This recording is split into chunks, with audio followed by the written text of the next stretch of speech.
Ya Allah ya Bismillah. Hayırlı uğurlu olsun, evet. Geliyorum çok. Değerli hocam, kaç senedir bunu yapıyorsun? Yıllarca hocam. Yıllardır bunu yapıyorsun. Bilmiyor. Yani yapım... Annelerimiz.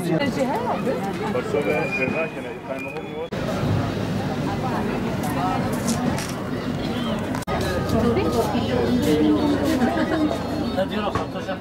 Nasıl iyisiniz? Nasıl gidiyor? Ürettiğiniz bunların hepsi gelinlere ve böyle akşam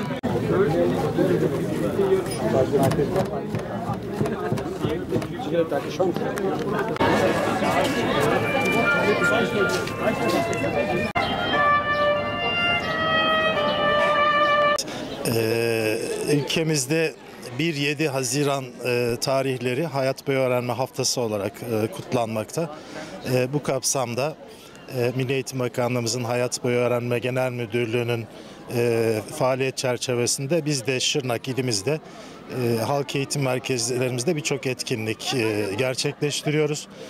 Şu anda Cizre'de halk eğitim merkezlerimiz, kadın merkezlerimiz, kadın kültür merkezlerimizin yıl boyu üretmiş olduğu ürünlerin sergisinde bulunuyoruz.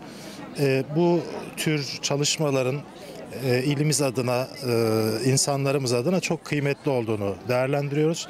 Şırnak ili hayat boyu öğrenme alanında oransal olarak gayet iyi durumda. Türkiye'de hayat boyu öğrenmeye katılım oranı 0,72 iken ilimizde 1,46 ile aşağı yukarı Türkiye ortalamasının 2 katının üzerindedir. Biz şu ana kadar halk eğitim merkezlerimizde 60 binin üzerinde insanımıza kurs vermiş bulunuyoruz. Bu vesileyle bütün insanlarımızı gerek genel kurslara, gerek meslek kurslarına ve kültürel kurslara davet ediyoruz.